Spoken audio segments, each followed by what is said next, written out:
Туруңуздар.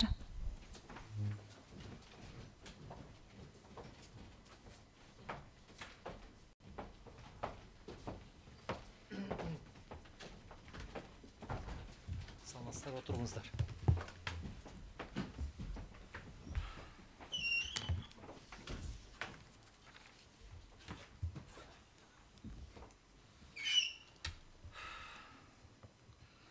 Урматтуу судьялар жана жыйналыштын катышуучулары, Кыргыз Республикасынын Конституциялык сотунун отурумун ачык деп жарыялайм.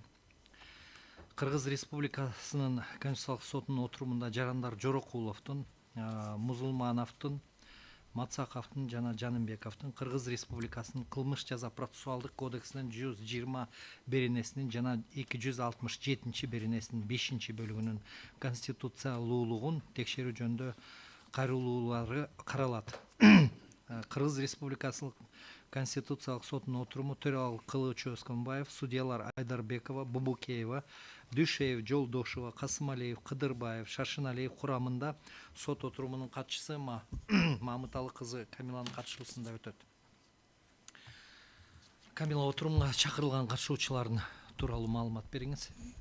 Бүгүнкү сот отурумуна кайрылуучу тараптан Жарандар Максатбек Мергенбаевич Жорокулов, Нурсултан Жаныбекович Жаныбеков.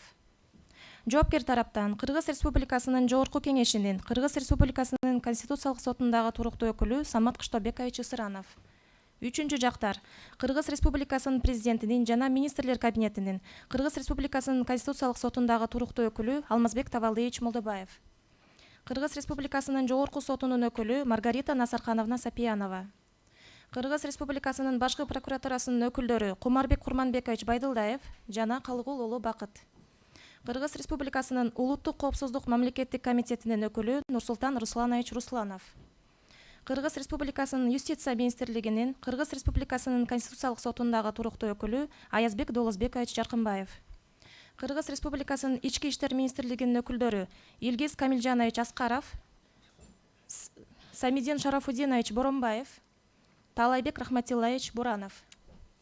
Кыргыз Республикасынын Эмгек, социалдык камсыздоо жана миграция министрлигинин өкүлү Бермет Бактыбековна Карабаева келишти. Кайрылуучу тараптан Мацаковдун Кыргыз Республикасынын аймагынан тышкары жүргөндүгүнө байланыштуу сот отурумун анын катышуусуз өткөрүүгө каршы эместиги Жаныбеков аркылуу кат менен маалымдалган. Ошондой эле Музулмановдун сот отурумуна катыша албагандыгы Жорокулов аркылуу кат менен билдирилди. Сот отурумуна чакырылган башка катышуучулар болгон эмес. Документтерди бериңиз.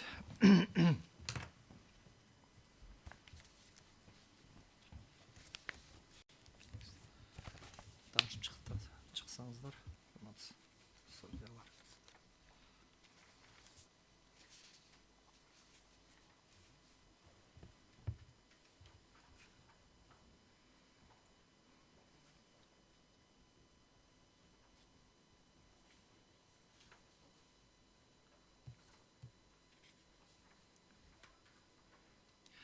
Бизде ошондо кайрылуучу тараптан Жорокулов жана Жаныбеков болуп атабы, Такой, да?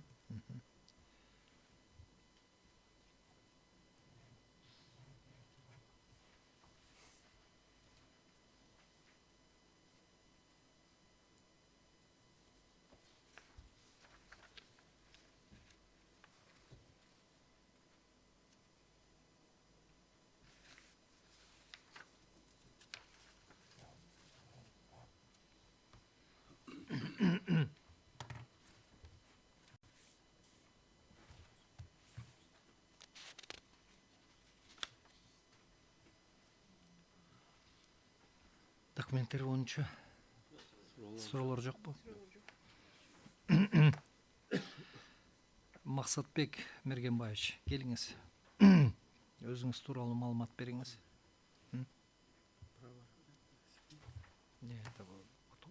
Биринчи, да? Сперва права, да, у нас? Отуруңузчу. Сперва права, да? Да. Так, урматтуу Максатбек Мергенбаевич, Нурсултан Жаныбекович, Самат Кыштабекович, ордуңуздардан туруңуздар. Сиздерге укуктарыңыз жана милдеттериңиз түшүндүрүлөт. Кыргыз Республикасынын Конституциялык соту жөнүндө Конституциялык мыйзамдын 34 беренесине ылайык сиздер иштин материалдары менен таанышууга, алардын ичинен көчүрмөлөрдү алууга, далилдерди берүүгө, далилдерди иликтөөгө катышууга, процесстин жүрүшүндө келип чыккан баардык маселелер боюнча өз жүйөлөрүңөрдү жана пикирлериңерди билдирүүгө, корутунду сөз сүйлөөгө укугуңар бар. Ошондой эле өтүнүш билдирүүгө, судьяларга ооз-эки жана жазуу жүзүндө түшүнүктөрдү берүүгө, берилген сунуштамаларга жана өтүнүчтөр боюнча өз пикириңиздерди айтууга укуктуусуңуздар. Кайрылуучу тарап өз тараптарынын талаптарынын негизин же предметин өзгөртүүгө, алардын көлөмүн көбөйтүүгө же азайтууга, талаптардан баш тартууга укуктуу. Жоопкер тарап аларды толук же жарым жартылай моюнга алууга же аларга каршы пикирлер билдирүүгө укуктуу.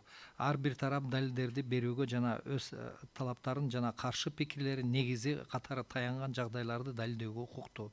Сиздер өз укуктарыңыздарды ак ниеттүү пайдаланууга милдеттүүсүздөр. Сотко атайын жалган маалыматтарды берүү Конституциялык сотту сыйлабагандык катары бааланат жана мыйзам боюнча жоопкерчиликке алып келет. Ошондой эле Кыргыз Республикасынын Конституциялык соту жөнүндө Конституциялык мыйзамынын 39 беренесине ылайык сиздер судьяны же судьяларды алууну өтүнүүгө укуктуусуздар. Максатбек Мергенбаевич, сизге укуктарыңыз жана милдеттериңиз түшүнүктүүбү? Микрофонду басыңыз. Түшүнүктүү. Сизге судьянын же судьялардын катышуусун алуу жөнүндө өтүнүчүңүз барбы? Жок. Сизде кошумча өтүнүчтөр барбы иш боюнча? Иш боюнча азырынча жок. Отуруңуз. Нурсултан Жаныбекович, сизге укуктарыңыз жана милдеттериңиз түшүнүктүүбү? Ооба, түшүнүктүү. Сизде судьянын же судьялардын катышуусун алуу жөнүндө өтүнүчүңүз барбы же жок? Жок. Сизде кошумча өтүнүчтөр барбы? Жок. Отуруңуз. Самат Кыштобекович, сизге укуктарыңыз жана милдеттериңиз түшүнүктүүбү? Түшүнүктүү. Сизде судьянын же судьялардын катышуусун алуу жөнүндө өтүнүчүңүз барбы? Жок өтүнүч. Сизде кошумча өтүнүчтөр барбы? Кошумча өтүнүч жок. Отуруңуз. Силер туура эмес неме кыласыңар. Чё меня путаете? Максатбек Мергенбаевич, келиңиз неме. Өзүңүз тууралуу маалымат бериңиз. Туулган жылыңыз, микрофонду күйгүзүңүз. Жорокулов Максатбек Мергенбаевич 1987 жылы 29 ноябрда төрөлгөм. Кыргыз Республикасынын жаранымын. Учурда Кыргыз Республикасынын адвокатурасынын мүчөсүмүн жана иштеген аймагым Ош шаардык аймактык адвокатурасында иштейм. Жашаган жериңиз? Жашаган жерим Ош областы Кара Суу району. Отуруңуз. Нурсултан Жаныбекович, келиңиз трибунага. Өзүңүз тууралуу маалымат бериңиз. Аты жөнүңүз, туулган жылыңыз. Жаныбеков Нурсултан Жаныбекович 25 май 1995 жылы Талас облусунун Бакайты районунда төрөлгөм. Учурда жактоочу болуп эмгектенем. Бишкек шаарынын. Түшүнүктүү. Отуруңуз. Самат Кыштобекович, өзүңүз тууралуу маалымат бериңиз. Саламатсыздарбы. Мен Сыранов Самат Кыштабекович 1987 жылы 5 майда төрөлгөм. Иштеген жерим Кыргыз Республикасынын Жогорку Кеңешинин Кыргыз Республика Конституциялык сотунда туруктуу өкүлү. Жашаган жерим Бишкек шаары. Отуруңуз. Алмазбек Табылдыевич, келиңиз, өзүңүз тууралуу маалымат бериңиз. Саламатсыздарбы, урматтуу соттор. Мен Молдобаев Алмазбек Табылдыевич 1973 жылы 9 февралында Бишкек шаарында төрөлгөм. Кыргыз Республиканын президентин жана министрлер кабинетинин Кыргыз Республикасынын Конституциялык сотунда туруктуу өкүлү болуп иштейм. Жашаган регион Бишкек шаары. Отуруңуз. Маргарита Насыркановна, келиңиз. Өзүңүз тууралуу маалымат бериңиз. Мен Маргарита Насыркановна Сапиянова 70 жылы 27 мартта Чүй районунда төрөлгөм.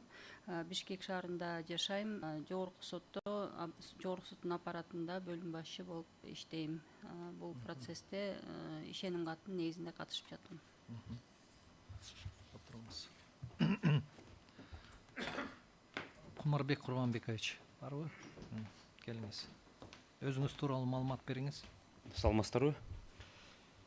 Мен Байдуллаев Кумарбек Курманбекович 1983 жылы 7 февралында төрөлгөм. Кыргыз Республикасынын башкы прокуратурасынын башкы башкарма башчысымын, юстиция полковниги. Жашаган регион Бишкек шаары. Отуруңуз. Калыгул уулу Бакыт.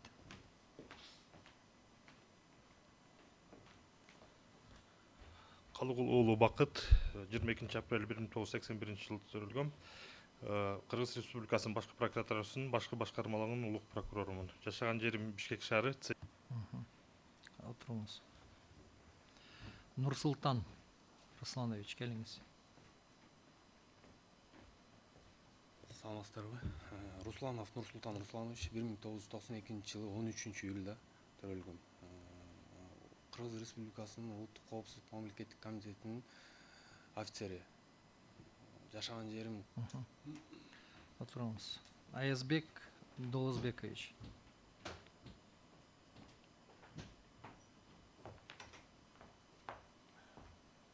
Саламатсыздарбы? Жаркынбаев Аязбек Долозбекович 28 январда 1970 жылы төрөлгөм. Жашаган жерим Бишкек шаары. Кызматым юстиция министрлигинин алдындагы ченем жаратуу жана мыйзам үстөмдүгү институтунун директору. Отуруңуз. Илгиз Камилжанович.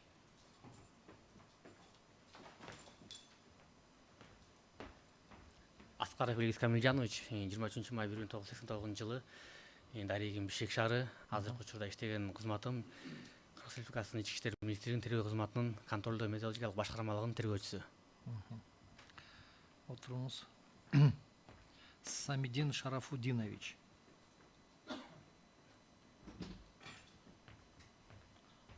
Саламатсыздарбы?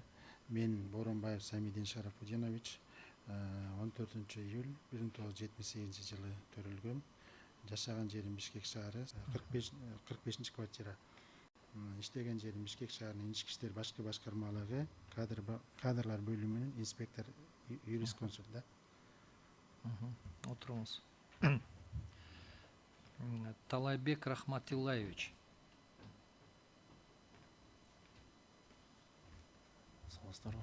Буранов Талайбек Рахматиллаевич 6 март 1983 жылы төрөлгөм. Жашаган жерим Бишкек шаары. Деген кызматым Кыргыз Республикасынын ички иштер министрлигинин укуктук камсыздоо башкы башкармалыгынын башкы инспектору болуп. Отуруңуз. Бермет Бактыбековна.